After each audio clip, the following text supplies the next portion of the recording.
80세 김정순 할머니는 평생 혼자 살아오며 마을 어르신들을 돌보는 것이 유일한 낙이었습니다.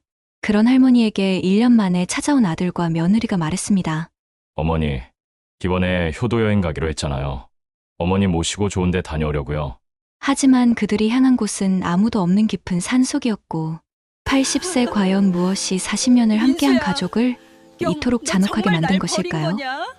그리고 80세 할머니는 이 절망적인 상황에서 어떻게 살아남을 수 민수야. 있을까요? 경- 사연 시작 전에 무료로 할 수 있는 구독과 좋아요 한번 눌러주세요. 여러분께도 큰 행운이 찾아올 거예요. 경상북도 깊숙한 산골 마을. 아침 햇살이 기와 지붕 사이로 스며들면서 하루가 시작됩니다. 80세 김정수는 오늘도 어김없이 새벽 5시에 잠에서 깼습니다. 허리는 예전보다 더 굽었고 무릎도 시큰거렸지만 하루 일과를 멈출 수는 없었습니다. 아이고, 또 이렇게 일찍 눈이 떠지네. 정수는 낡은 이불을 개키며 중얼거렸습니다. 30년 전 남편이 세상을 떠난 이후로 혼자 지내는 생활이 몸에 배어버렸습니다. 남편 없는 빈자리가 아직도 서늘하게 느껴지지만 이제는 그 외로움마저 익숙해졌습니다. 작은 부엌에서 된장국을 끓이며 정수는 창밖을 바라봤습니다. 마을 회관에서는 벌써 몇몇 어르신들이 모여 앉아 이야기꽃을 피우고 계셨습니다. 정순의 하루는 언제나 그곳에서 시작됩니다. 마을 어르신들의 아침 식사를 준비하고 설거지를 하고 오후에는 작은 텃밭에서 상추와 고추를 키우는 것이 전부였습니다. 정순이 어머니, 오늘도 일찍 나오셨네요. 회관에 도착하자 이웃집 할머니가 반갑게 인사했습니다. 정수는 묵묵히 앞치마를 두르고 큰 솥에 밥을 퍼 담기 시작했습니다. 쭈글쭈글한 손이지만 아직 힘이 있었고 무엇보다 이런 일이 자신에게는 삶의 이유가 되어주었습니다. 점심 무렵 휴대폰이 울렸습니다. 서울에 사는 아들 민수에게서 온 전화였습니다. 어머니, 안녕하세요. 저 민수입니다. 아, 민수야. 잘 지내고 있나? 사업은 어떻고? 네. 잘 지내고 있어요. 그런데 어머니, 이번 주말에 선영이랑 같이 내려갈게요. 어머니 모시고 여행 좀 다녀오려고 해요. 정순의 얼굴에 환한 웃음이 번졌습니다. 1년에 한두 번 찾아오는 아들과 며느리지만 그래도 혈육이 그리운 건 어쩔 수 없었습니다. 아이고, 그래? 멀리서 오느라 고생이 많겠다. 먼 여행을 간다고 그러니? 효도 여행이요. 어머니가 평생 고생만 하셨는데 이제 좀 편히 쉬시라고요. 전화를 끊고 나자 정수는 한동안 멍하니 앉아 있었습니다. 가슴 한쪽이 따뜻해지면서도 왠지 모르게 불안한 기분이 들었습니다. 아들이 그렇게 효자는 아니었거든요. 어려서부터 말썽만 피우다가 서울로 올라간 뒤로는 소식도 뜸했습니다. 그래도 내 자식인데 나이가 들어서 철이 든 모양이구나. 정수는 애써 좋게 생각하려 했습니다. 그날 저녁 정수는 오랜만에 기분 좋은 마음으로 잠자리에 들었습니다. 하지만 꿈속에서는 알 수 없는 불안함이 계속 따라다녔습니다. 주말이 되자 아들 민수와 며느리 선영이 큰 승용차를 타고 나타났습니다. 민수는 예전보다 살이 많이 쪘고 선영은 화장을 진하게 하고 비싼 옷을 입고 있었습니다. 어머니, 멀리서 오느라 고생했제. 밥은 먹었나? 정순이 반갑게 맞이하자 선영이 억지로 지은 듯한 웃음을 띠며 대답했습니다. 어머니, 이번에 효도 여행 가기로 했잖아요. 어머니 모시고 좋은 데 다녀오려고요. 선영의 목소리는 다정했지만 어딘지 어색했습니다. 정수는 쭈글쭈글한 손으로 며느리의 손을 꼭 잡았습니다. 그래, 내가 자식은 잘 키웠구나. 이제 나이 들어서 효도 받을 때가 된 거야. 하지만 며느리 선영의 눈빛 한 구석에서 알 수 없는 싸늘함이 스쳐 지나갔습니다. 그 순간을 놓치지 않은 정순의 가슴 속에 작은 의구심이 자리 잡기 시작했습니다.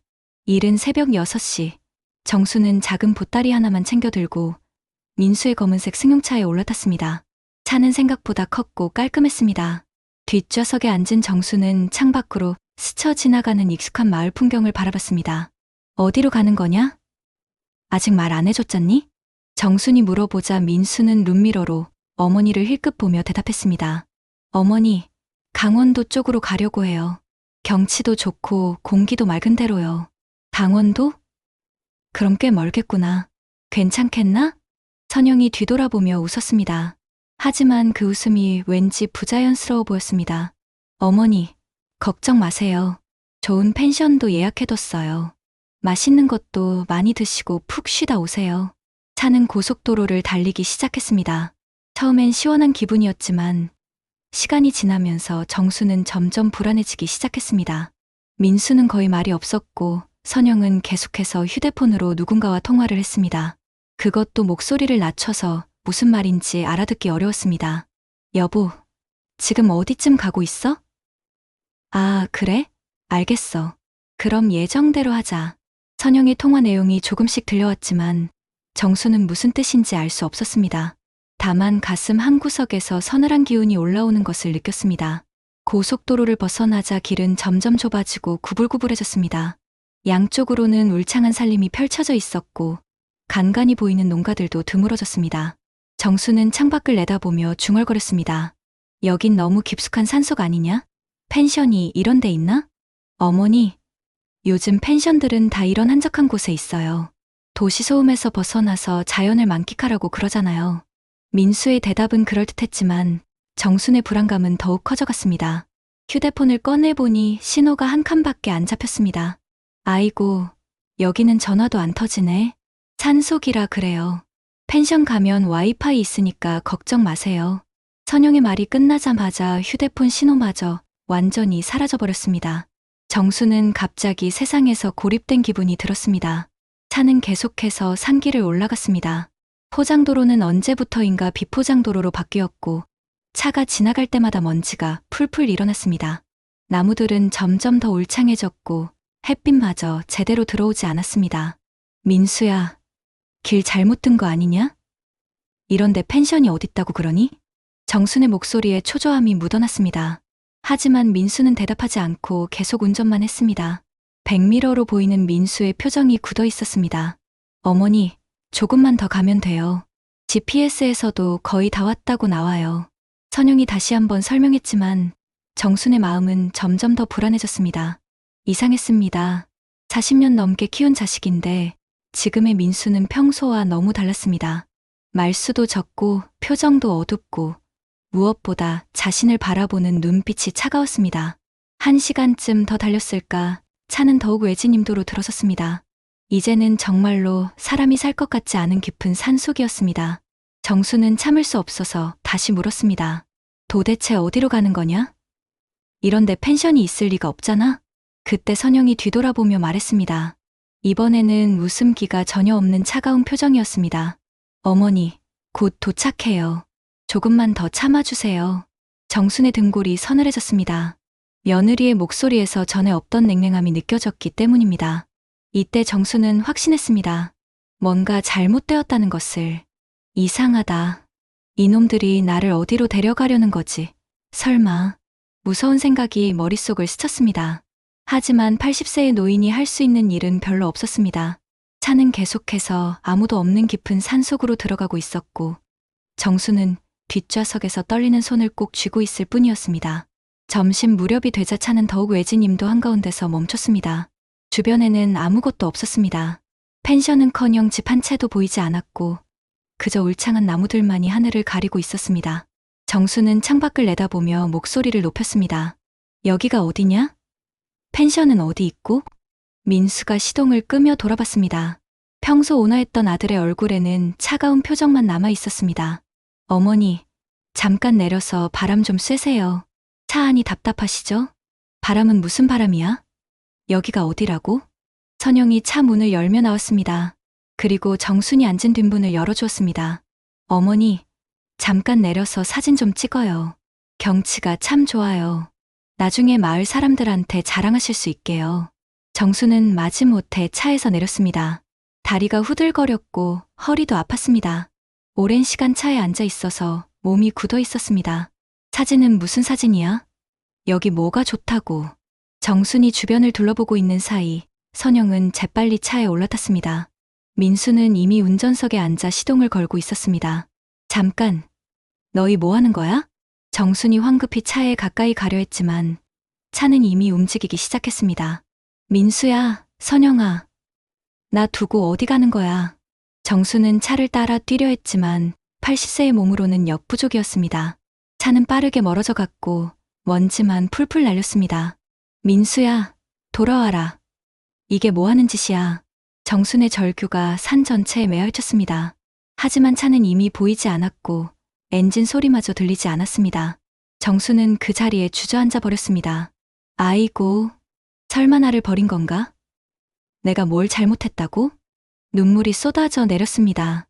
40년 동안 혼자 살면서도 이렇게 절망적이었던 적은 없었습니다. 자식이 자신을 버렸다는 사실이 믿어지지 않았습니다. 정수는 떨리는 다리로 일어서서 차가 사라진 방향을 바라봤습니다. 길은 구불구불했고 어디서 와서 어디로 가야 하는지 알 수 없었습니다. 휴대폰을 꺼내봤지만 여전히 신호가 잡히지 않았습니다. 어디로 가야 하지? 이 깊은 산에서 해가 중천에 떠 있었지만 울창한 나무들 때문에 그늘이 짙었습니다. 바람이 불 때마다 나무잎들이 바스락거렸고 어디선가 새들의 울음소리가 들려왔습니다. 평상시라면 평화로웠을 소리들이 지금은 무섭게만 느껴졌습니다. 정수는 기억을 되짚어봤습니다. 며칠 전 민수가 전화를 걸어온 것도 이상했고 선영이 자꾸 창고를 기웃거렸던 것도 이상했습니다. 그리고 오늘 아침 선영이 자신의 낡은 목걸이를 유심히 바라보던 모습도 떠올랐습니다. 설마 그 목걸이 때문에? 정순의 가슴팍에는 40년 전 친정아버지가 물려주신 은목걸이가 있었습니다. 오래되어서 빛이 바래긴 했지만 꽤 값나가는 물건이었습니다. 아버지가 돌아가시면서 이걸 팔아서 어려울 때 쓰라고 하셨지만 정수는 한 번도 팔 생각을 하지 않았습니다. 혹시 이것 때문에 나를 죽이려고? 섬뜩한 생각이 들었습니다. 하지만 아직 확신할 수는 없었습니다. 아무리 그래도 자식이 어미를 죽이려 할 리는 없다고 생각하고 싶었습니다. 시간이 흘러갈수록 불안감은 더욱 커졌습니다. 배도 고팠고 목도 말랐습니다. 아침에 먹은 죽 한 그릇이 전부였습니다. 정수는 천천히 걸어서 길을 찾아보기로 했습니다. 하지만 어느 쪽으로 가야 할지 알 수 없었습니다. 차가 온 방향으로 돌아가자니 너무 멀 것 같았고 반대편으로 가자니 더 깊은 산속으로 들어갈 것 같았습니다. 하늘이시여, 이 늙은이를 어찌하려고 이런 시련을 주시는지. 정수는 하늘을 우러러보며 기도했습니다. 평생 교회를 다니면서 하나님을 믿어왔지만 이런 절망적인 상황은 처음이었습니다. 그때 멀리서 까마귀 울음소리가 들려왔습니다. 스산하고 불길한 소리였습니다. 정수는 등골이 서늘해지는 것을 느꼈습니다. 이대로 여기서 죽는 건가? 내가 무슨 죄를 지었다고. 눈물이 다시 흘러내렸습니다. 하지만 울고만 있을 수는 없었습니다. 살아서 나가야 했습니다. 그래야 이 억울함을 세상에 알릴 수 있었습니다. 정수는 마음을 다잡고 한 방향을 정해 걷기 시작했습니다. 비록 80세의 늙은 몸이었지만 아직 포기하기에는 이른 나이라고 생각했습니다. 정수는 비틀거리며 산길을 걸었습니다. 돌멩이에 발이 걸려 넘어질 뻔하기도 하고 나뭇가지에 옷이 걸려 찢어지기도 했습니다. 하지만 멈출 수는 없었습니다. 어디든 사람이 사는 곳을 찾아야 했습니다. 1시간쯤 걸었을까 정순의 숨이 가빠지기 시작했습니다. 평소에도 조금만 걸어도 숨이 찼는데 이런 산길을 걷는 것은 무리였습니다. 아이고, 숨이 안 쉬어진다. 정수는 큰 바위에 기대어 잠시 숨을 고르기로 했습니다. 그런데 주변을 둘러보니 온통 같은 풍경뿐이었습니다. 울창한 나무들과 덤불, 그리고 구불구불한 산길만이 끝없이 이어져 있었습니다. 내가 지금 어디쯤 있는 거지? 혹시 길을 잘못 든 건 아닐까? 불안감이 점점 커졌습니다. 해가 기울기 시작했고 산속은 더욱 어두워져 갔습니다. 정수는 다시 일어서서 걷기 시작했지만 다리에 힘이 빠져 자꾸 비틀거렸습니다. 그때 발밑에 돌에 걸려 정수는 그만 넘어지고 말았습니다. 무릎이 까지면서 피가 났고 손바닥도 부르트었습니다. 아야, 이제 정말로 죽는구나. 정수는 바닥에 주저앉아 울기 시작했습니다. 배고픔과 갈증, 그리고 절망감이 한꺼번에 몰려왔습니다. 몸 전체가 떨렸고 머리가 어지러웠습니다. 하나님, 이 늙은이를 불쌍히 여겨주세요. 이렇게 죽고 싶지 않습니다. 간절한 기도를 올렸지만 대답은 없었습니다. 그저 바람 소리와 새 소리만이 들려올 뿐이었습니다. 해가 완전히 기울어 산속이 어두워지기 시작했습니다. 이대로 밤이 되면 정말 위험했습니다. 산에는 멧돼지나 곰 같은 야생동물들이 있을 텐데 80세의 노인이 혼자 버틸 수 있을 리 없었습니다. 정수는 마지막 힘을 내어 일어서려 했습니다.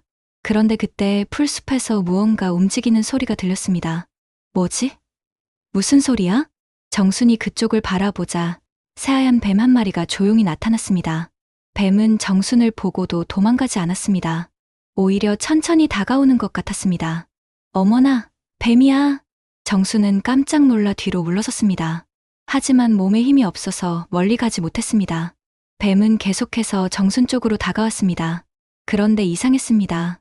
뱀은 정순을 해치려 하지 않았습니다. 그저 정순 앞에서 멈춰 서서 한 방향을 바라보고 있었습니다. 마치 이쪽으로 오라고 말하는 것 같았습니다. 내가 지금 뱀한테 길을 묻고 있나? 이게 말이 되나? 정순은 황당했지만 다른 선택의 여지가 없었습니다. 뱀이 가리키는 방향에서 희미하게 물 흐르는 소리가 들려왔습니다. 저쪽에 물이 있나? 정순은 조심스럽게 뱀이 가리키는 방향으로 걸어갔습니다. 뱀도 함께 움직였습니다. 정순이 걸음을 멈추면 뱀도 멈췄고 정순이 다시 걸으면 뱀도 따라왔습니다. 정말 신기하네. 이 뱀이 나를 도와주려는 건가?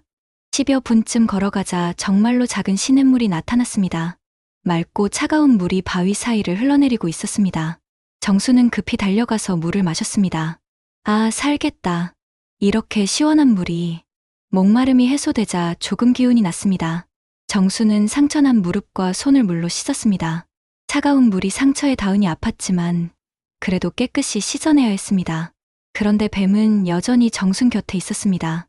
물을 마시는 정순을 지켜보고 있는 것 같았습니다. 너는 대체 뭐냐? 왜 나를 도와주는 거지? 뱀은 대답할 리 없었지만 정순은 왠지 모르게 안심이 되었습니다. 이 깊은 산속에서 혼자가 아니라는 느낌이 들었습니다. 물을 충분히 마신 후 정순은 주변을 둘러봤습니다. 여전히 사람 기척은 없었지만 최소한 물은 확보했으니 조금 더 버틸 수 있을 것 같았습니다.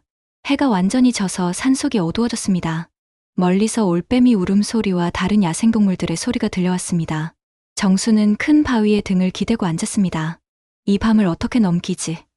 추워 죽겠네. 산속의 밤은 생각보다 추웠습니다. 정수는 옷깃을 여미고 몸을 웅크렸습니다. 뱀은 어느새 사라져 있었습니다. 시간이 지나면서 추위는 더욱 심해졌습니다.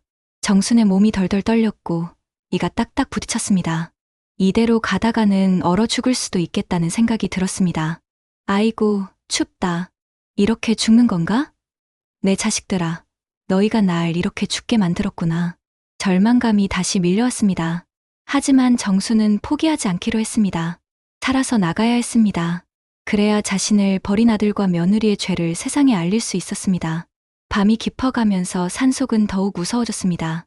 여기저기서 알 수 없는 소리들이 들려왔고 바람이 불 때마다 나뭇가지들이 부딪히는 소리가 났습니다. 정수는 떨리는 손으로 목걸이를 만졌습니다. 아버지가 물려주신 유일한 유산이었습니다. 혹시 이것 때문에 자식들이 자신을 죽이려 한 건 아닐까 하는 생각이 들었습니다. 밤이 깊어갈수록 산속의 추위는 더욱 매서워졌습니다. 정순의 입술은 파래졌고 손발은 감각이 없어졌습니다. 몸 전체가 얼음덩어리처럼 차가워져서 움직이기조차 힘들었습니다. 아이고, 이렇게 얼어 죽는구나. 40년을 혼자 살아도 이런 적은 없었는데 정수는 바위에 등을 기댄 채 눈을 감았습니다. 의식이 점점 흐려져 갔습니다. 이대로 잠들면 다시는 깨어나지 못할 것 같았습니다. 그때 어디선가 늑대 울음소리가 들려왔습니다. 멀리서 들리는 소리였지만 정순의 등골을 서늘하게 만들었습니다. 이어서 부엉이 울음소리도 들려왔습니다. 산속의 밤은 온갖 야생동물들의 세상이었습니다. 무서워. 정말 무서워. 정수는 떨리는 목소리로 중얼거렸습니다. 80년을 살면서 이렇게 무서웠던 적은 없었습니다. 죽음이 바로 코앞에 다가와 있다는 것을 온몸으로 느꼈습니다. 새벽이 되자 조금씩 하늘이 밝아지기 시작했습니다. 하지만 정순의 몸은 더욱 차가워져 있었습니다. 밤새 추위에 떨면서 체력을 모두 소모해버린 것 같았습니다. 물을 마셔야 해. 정수는 간신히 일어서서 시냇물로 갔습니다. 차가운 물이지만 목이 너무 말랐습니다. 물을 마시고 나니 조금 정신이 돌아왔습니다. 그런데 배고픔이 더욱 심해졌습니다. 어제 아침에 먹은 죽 한 그릇이 전부였는데 벌써 하루가 지났습니다. 이대로 가다가는 굶어 죽을 수도 있었습니다. 뭔가 먹을 것이 없을까? 정수는 주변을 둘러봤습니다. 산딸기나 도토리 같은 것이라도 있으면 좋겠지만 보이는 것은 나무와 풀뿐이었습니다. 그나마 어떤 것이 먹을 수 있는지도 알 수 없었습니다. 해가 떠오르면서 조금씩 따뜻해졌지만 정순의 몸은 여전히 차가웠습니다. 밤새 얼었던 몸이 쉽게 회복되지 않았습니다. 이제 정말로 죽는구나. 이렇게 혼자서 정수는 다시 바위에 앉아 하늘을 바라봤습니다.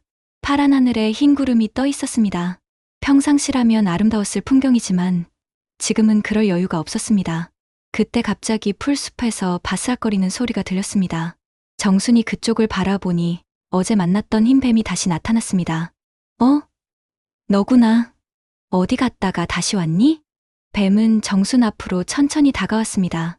그리고는 입에 무언가를 물고 있는 것 같았습니다. 뱀이 정순의 발치에 그것을 내려놓았습니다. 정순이 자세히 보니 반짝이는 은색 목걸이였습니다. 오래되어서 빛이 바래긴 했지만 분명히 귀한 물건인 것 같았습니다. 이게 뭐지? 목걸이네? 정수는 떨리는 손으로 그 목걸이를 집어들었습니다. 그런데 그 순간 온몸에 전율이 흘렀습니다. 이 목걸이는 자신이 잘 알고 있는 물건이었습니다. 이건 내가 어렸을 때 잃어버린 40년 전 정순이 친정에서 잃어버렸던 바로 그 목걸이였습니다. 아버지가 어머니에게 주신 것이었는데 정순이 어렸을 때 놀다가 잃어버렸던 것입니다. 그 때문에 아버지께 많이 혼났던 기억이 났습니다. 어떻게 이게 여기 있지? 분명히 친정 마당에서 잃어버렸는데 정수는 목걸이를 자세히 살펴봤습니다. 틀림없었습니다. 아버지가 직접 새겨놓으신 작은 글씨까지 그대로 있었습니다. 사랑하는 내 딸에게라는 글씨였습니다. 아버지, 이게 정말 그때 그 목걸이야? 눈물이 흘러내렸습니다.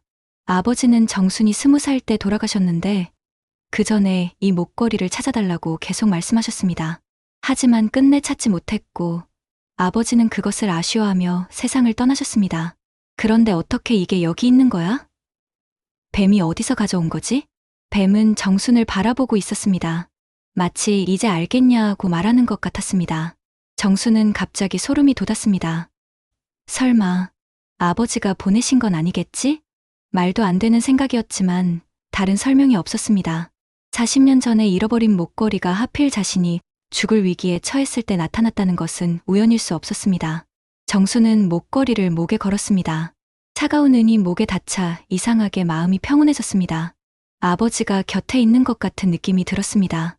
아버지, 저를 도와주시는 거죠? 이렇게 죽지 말라고? 그때 갑자기 머릿속에 어제 며느리 선영이 자신의 목걸이를 유심히 바라보던 장면이 떠올랐습니다. 그리고 창고를 기웃거리며 무언가를 찾던 모습도 생각났습니다. 그래, 선영이가 내 목걸이를 노린 거구나. 그래서 나를 없애려고 한 거야. 정수는 이제 모든 것이 명확해졌습니다. 며느리는 자신이 가진 귀한 목걸이를 차지하기 위해 자신을 산에 버린 것이었습니다. 그리고 자신이 죽으면 그 목걸이를 가져갈 계획이었을 것입니다. 악한 것들. 돈 때문에 시어머니를 죽이려 하다니 분노가 치밀어 올랐습니다. 하지만 동시에 살고 싶다는 의지도 더욱 강해졌습니다. 이대로 죽어서는 안 되었습니다. 살아서 나가서 이 모든 진실을 세상에 알려야 했습니다. 아버지, 저에게 힘을 주세요. 살아서 나갈 수 있도록 도와주세요. 정수는 목걸이를 꼭 쥐고 간절히 기도했습니다. 그러자 이상하게 몸에 힘이 생기는 것 같았습니다. 목걸이를 목에 건 후 정수는 이상하게 마음이 차분해졌습니다. 아버지의 따뜻한 손길이 어깨에 닿는 것 같았습니다. 그리고 머릿속에 차례차례 기억들이 떠올랐습니다. 며칠 전 선영이 창고를 뒤지며 무언가를 찾던 모습이 선명하게 생각났습니다. 그때 선영은 정순이 보관해둔 오래된 상자들을 하나씩 열어보고 있었습니다. 어머니, 이 상자들 안에 뭐가 들어있어요? 선영이 물었을 때 정수는 별 생각 없이 대답했습니다. 옛날 물건들이지. 아버지 유품이랑 그런 것들. 그때 선영의 눈이 반짝였던 것을 정수는 기억했습니다. 특히 정순이 평소에 차고 다니는 낡은 은목걸이를 유심히 바라보던 그 시선을. 어머니, 그 목걸이 예쁘네요. 오래된 것 같은데 어디서 나신 거예요? 아, 이거? 친정아버지가 주신 건데. 별거 아니야. 정수는 무심코 대답했지만 선영은 계속해서 그 목걸이를 바라봤습니다. 마치 그 안에 무언가 특별한 것이 숨어 있다는 걸 아는 것처럼. 정말 예쁘네요. 요즘 이런 옛날 은제품들이 꽤 겁나간다던데. 선영의 말에 정수는 별로 신경 쓰지 않았습니다. 하지만 지금 생각해보니 그때부터 선영의 태도가 달라지기 시작했던 것 같습니다. 그 다음 날, 선영은 정순이 밭을 나간 사이에 혼자 집에 와서 구석구석을 뒤졌던 것 같습니다. 정순이 돌아왔을 때 방 안이 미묘하게 달라져 있었거든요.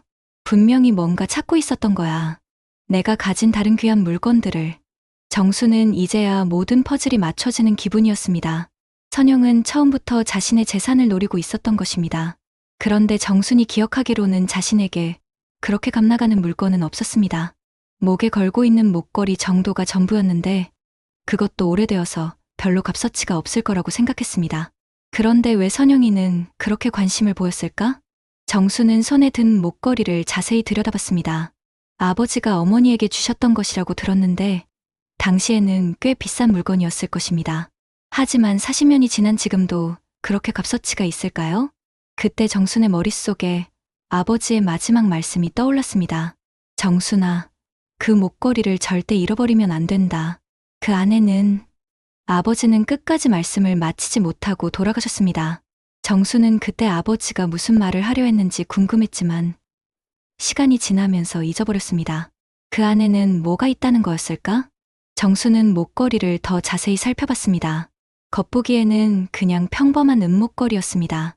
하지만 가운데 있는 펜던트 부분을 자세히 보니 뭔가 이상했습니다. 펜던트가 두 개로 나뉘는 것 같았습니다. 정수는 조심스럽게 펜던트를 비틀어 봤습니다. 그러자 놀랍게도 펜던트가 열렸습니다. 어머나! 펜던트 안에는 작은 종이가 들어 있었습니다.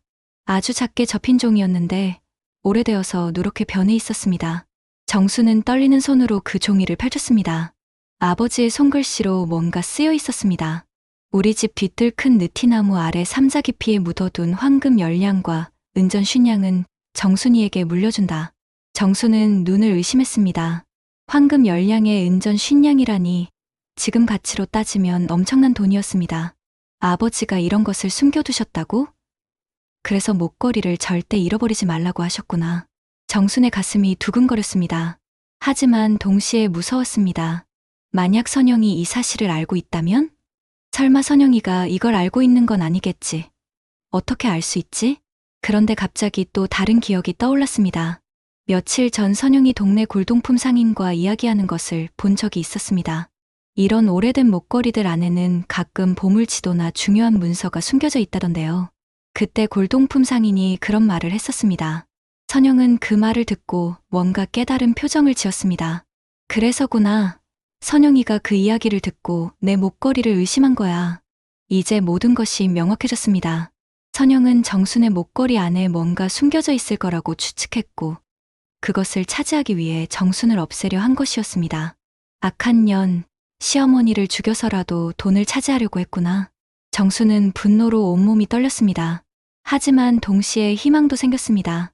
이제 선영과 민수의 동기가 명확해졌으니 이것을 증거로 사용할 수 있을 것 같았습니다. 살아서 나가야 해. 이 진실을 세상에 알려야 해. 정수는 펜던트를 다시 닫고 목걸이를 목에 단단히 걸었습니다. 이제 이 목걸이는 단순한 유품이 아니라 자신의 목숨을 구해줄 증거였습니다. 흰 뱀은 여전히 정순 곁에 있었습니다. 마치 정순이 진실을 깨닫기를 기다렸던 것처럼. 고마워. 내가 이걸 가져다 줘서 모든 걸 알 수 있었어. 정수는 뱀에게 고마워했습니다. 그리고 마음을 다잡았습니다. 이제 여기서 죽을 수는 없었습니다. 반드시 살아서 나가야 했습니다. 진실을 깨달은 후 정순의 마음에는 강한 의지가 생겼습니다. 이대로 죽을 수는 없었습니다. 살아서 나가서 악한 자식들의 죄를 세상에 알려야 했습니다. 아버지, 저에게 힘을 주세요. 반드시 살아서 나가겠습니다. 정수는 목걸이를 꼭 쥐고 기도했습니다. 그러자 신기하게도 몸에 힘이 생기는 것 같았습니다. 어제까지만 해도 일어서기조차 힘들었는데 지금은 걸을 수 있을 것 같았습니다. 흰 뱀이 다시 움직이기 시작했습니다. 이번에는 시냇물을 따라 아래쪽으로 향했습니다. 정수는 뱀을 따라 조심스럽게 걸었습니다. 너도 나를 도우려는 거지? 어디로 데려가는 거니? 뱀은 대답할 리 없었지만 정수는 뱀을 믿기로 했습니다. 어제 물을 찾아준 것도 이 뱀이었으니까요. 1시간쯤 걸었을까 앞쪽에서 무언가 소리가 들려왔습니다. 사람 목소리 같았습니다. 정순의 심장이 빨리 뛰기 시작했습니다. 사람이야? 정말 사람 소리야? 정수는 서둘러 그쪽으로 갔습니다. 그런데 흰 뱀은 어느새 사라져 있었습니다. 마치 할 일을 다 마쳤다는 듯이. 뱀이 어디 갔지? 정순이 두리번거리는 사이 앞쪽 숲에서 한 남자가 나타났습니다. 50대쯤 되어 보이는 남자였는데 등에 나무를 지고 있었습니다. 어? 할머니가 여기 웬일이십니까? 박씨라는 이름의 그 남자는 깜짝 놀라며 정순에게 다가왔습니다. 정순은 너무 반가워서 울음이 터져 나왔습니다. 아이고, 사람이다. 살았다. 할머니, 괜찮으세요? 어떻게 이런 깊은 산에 혼자 계신 거예요? 박씨는 정순의 초라한 모습을 보고 놀랐습니다. 옷은 찢어져 있었고 얼굴은 상처투성이었습니다. 정순은 울면서 지난 이틀간의 일을 모두 이야기했습니다. 아들과 며느리가 효도 여행이라며 데려와서 산속에 버렸다는 것, 하룻밤을 산에서 보냈다는 것, 그리고 목걸이에 숨겨진 비밀까지 모든 것을 말했습니다. 그런 일이 있었습니까? 아니, 어떻게 자식이 부모를 그렇게 할 수 있단 말입니까? 박 씨는 믿을 수 없다는 표정이었습니다. 하지만 정순의 절절한 이야기를 듣고 난이 거짓말이 아니라는 것을 알 수 있었습니다. 할머니, 일단 병원부터 가셔야겠어요. 그리고 경찰서에도 신고해야 하고요. 박 씨는 정순을 부축해서 자신의 트럭까지 데려갔습니다. 정순은 2박 3일 만에 처음으로 따뜻한 자동차 안에 앉을 수 있었습니다. 정말 고맙습니다. 당신이 아니었으면 정말 죽을 뻔했어요. 뭐려? 당연한 일이죠. 그런데 정말 화가 나네요. 어떻게 자식이 그럴 수 있을까요? 박 씨는 곧장 가장 가까운 경찰서로 향했습니다. 정수는 차 안에서 목걸이를 만지며 생각했습니다. 이제 진실을 밝힐 때가 왔습니다. 경찰서에 도착하자 경찰관들이 정순의 이야기를 자세히 들었습니다. 처음에는 믿기 어렵다는 반응이었지만 정순이 보여준 증거들을 보고 나서는 진지하게 수사에 착수했습니다. 할머니께서 말씀하신 지역에 정말로 CCTV가 있는지 확인해 보겠습니다. 그리고 휴대폰 위치 추적도 해보고요. 경찰은 즉시 수사를 시작했습니다. 정순이 버려진 지역 근처의 CCTV를 찾아보니 정말로 민수의 차가 그 시간에 그곳을 지나가는 모습이 찍혀 있었습니다. 여기 보세요. 오전 11시 32분에 이 차가 산 쪽으로 올라가고 11시 58분에 혼자 내려오네요. CCTV 영상은 명확했습니다. 올라갈 때는 3명이 타고 있었지만 내려올 때는 2명만 타고 있었습니다. 그리고 휴대폰 기지국 기록을 보니 피해자분의 휴대폰이 그 시간에 그 지역에서 신호가 끊겼다가 이틀 후에 이곳에서 다시 연결됐네요. 모든 증거가 정순의 증언과 일치했습니다. 경찰은 즉시 민수와 선영을 체포하러 갔습니다. 한편 민수와 선영은 집에서 태연하게 지내고 있었습니다. 그들은 정순이 이미 산에서 죽었을 거라고 생각하고 있었습니다. 여보, 어머니 보험금은 언제 나와요? 선영이 물어보자 민수가 대답했습니다. 실종신고를 내고 나서 시간이 좀 걸릴 거야. 하지만 확실한 건 그 목걸이야. 어머니가 없어졌으니 우리가 가져가면 돼. 그 목걸이 안에 정말 뭔가 있을까요? 골동품 상인이 그러던데 옛날 목걸이들 안에는 가끔 보물지도나 귀한 문서가 숨겨져 있다고. 어머니네 집안이 예전에는 부자였으니까 뭔가 있을 거야. 그들은 정순의 죽음을 기정사실로 여기며 재산 분배 계획을 세우고 있었습니다. 바로 그때 경찰이 들이닥쳤습니다. 김민수, 박선영, 살인미수 혐의로 체포합니다. 뭐라고요? 살인미수라니 무슨 소리예요? 민수와 선영은 당황했습니다. 정순이 죽었을 거라고 생각했는데 살인미수라는 것은 정순이 살아있다는 뜻이었습니다. 어머니가 살아계시다고요? 네, 살아계십니다. 그리고 모든 사실을 다 증언하셨어요. 경찰은 2사람을 체포하면서 그들의 집을 압수수색했습니다. 그리고 놀라운 사실을 발견했습니다. 그들이 이미 정순의 생명보험금을 청구해 놓은 것이었습니다. 이거 보세요. 벌써 보험금 청구를 해놨네요. 계획적 범행이 확실합니다. 모든 증거가 확보되었습니다. 정순은 병원에서 치료를 받으며 이 모든 상황을 지켜봤습니다. 마침내 정의가 실현되는 순간이었습니다. 3달 후 법정에서 역사적인 재판이 열렸습니다. 정순은 증인석에 앉아 또렷한 목소리로 증언했습니다. 80세의 나이에도 불구하고 그의 목소리에는 흔들림이 없었습니다. 저는 40년 동안 아들을 키우면서 이런 일을 당할 줄은 꿈에도 몰랐습니다. 돈 때문에 어미를 죽이려 했다니.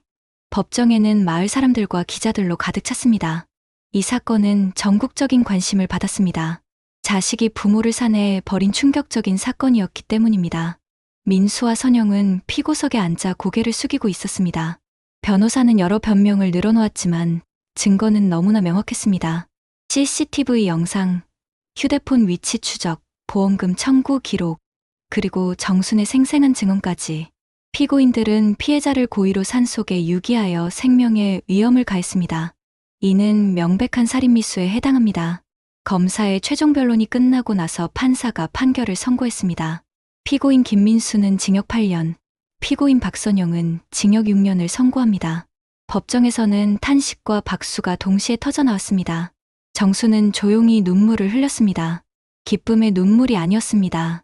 자식을 감옥에 보내야 하는 어미의 슬픈 눈물이었습니다. 재판이 끝난 후 정수는 마을로 돌아왔습니다.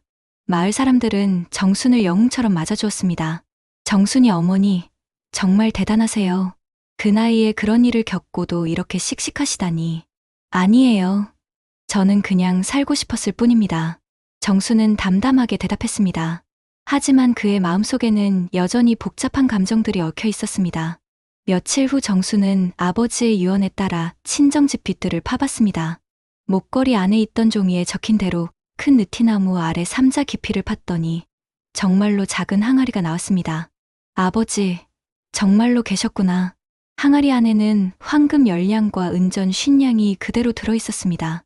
지금 가치로 환산하면 수억 원에 달하는 거액이었습니다. 이 돈으로 뭘 할까? 정수는 한참을 생각했습니다. 자신을 죽이려 했던 자식들에게 줄 생각은 추호도 없었습니다. 그렇다고 혼자 쓰기에는 너무 많은 돈이었습니다. 결국 정수는 그 돈의 대부분을 마을 회관건립 기금으로 기부했습니다. 그리고 일부는 어려운 이웃들을 돕는 데 사용했습니다. 정순이 어머니, 이렇게 큰 돈을 기부하시다니 정말 감사합니다. 돈이라는 게 결국 사람을 해치는 것 같아요. 저도 그 때문에 죽을 뻔했잖아요. 정순의 기부로 마을에는 새로운 회관이 세워졌습니다. 김정순 회관이라는 이름이 붙었습니다. 정순은 그곳에서 매일 어르신들의 식사를 준비하며 봉사를 계속했습니다. 6개월이 지난 어느 날, 정순은 예전에 자신을 버렸던 그 산을 다시 찾았습니다. 이제는 박 씨가 안내해 주어서 안전하게 갈 수 있었습니다. 할머니, 왜 굳이 여기까지 오셨어요? 고마운 분에게 인사를 드려야죠. 정수는 예전에 물을 마셨던 시냇가에 앉았습니다. 그리고 조용히 기다렸습니다. 한참 후에 풀숲에서 익숙한 모습이 나타났습니다. 새하얀 뱀이었습니다. 뱀은 정순을 보더니 천천히 다가왔습니다. 고마워. 내가 아니었으면 나는 정말 죽었을 거야. 정순은 뱀에게 조용히 말했습니다. 뱀은 정순을 한참 바라보더니 다시 풀숲 속으로 사라졌습니다. 아버지, 저를 살려주셔서 감사합니다. 이제 알겠어요. 왜 저를 살려주셨는지. 정수는 하늘을 바라보며 중얼거렸습니다. 아버지는 단순히 자신의 목숨을 구해준 것이 아니었습니다. 새로운 삶의 의미를 찾게 해준 것이었습니다. 그 후로 정순의 삶은 완전히 달라졌습니다. 예전에는 혼자 외롭게 살았지만 이제는 마을 사람들과 함께 보람된 일들을 하며 살아갔습니다. 정순이 어머니 덕분에 우리 마을이 정말 좋아졌어요. 아니에요. 저야말로 여러분 덕분에 새로운 삶을 살게 됐어요. 정수는 진심으로 감사했습니다. 그 끔찍한 일을 겪고 나서 오히려 더 풍요로운 삶을 살게 된 것이 신기했습니다. 1년 후 마을 사람들 사이에는 흰 뱀이 사람을 살렸다는 전설이 생겼습니다. 정수는 그 이야기를 들을 때마다 미소를 지었습니다. 전설이라. 하지만 저에게는 진짜 일어난 일이에요. 정수는 그 뱀을 다시 본 적은 없었습니다. 하지만 가슴 한켠에는 늘 고마움이 남아 있었습니다. 그리고 다짐했습니다. 남은 인생, 날 버린 자식들 때문에 울지 말고 나를 살린 세상에 감사하며 살자. 정수는 이제 85세가 되었습니다. 비록 몸은 더 늙었지만 마음은 오히려 젊어진 것 같았습니다. 매일 아침 일찍 일어나서 마을 회관에 가고 어르신들과 함께 식사를 하고 오후에는 작은 텃밭을 가꾸는 일상이 계속되었습니다. 다른 점이 있다면 이제는 혼자가 아니라는 것이었습니다. 마을 전체가 정순의 가족이 되어주었습니다. 그리고 정순도 마을 사람들에게 없어서는 안 될 소중한 존재가 되었습니다. 가끔 감옥에 있는 민수에게서 편지가 왔습니다. 용서를 구하는 내용이었습니다. 정수는 그 편지들을 읽고 나서 조용히 불태웠습니다. 미워하지는 않았지만 용서하기에는 아직 시간이 더 필요했습니다. 해가 저물 무렵 정수는 마을 뒷산을 바라보며 생각했습니다. 그날의 일이 없었다면 지금의 행복도 없었을 것입니다. 인생이란 참으로 알 수 없는 것이었습니다. 목에 걸린 목걸이를 만지며 정수는 중얼거렸습니다.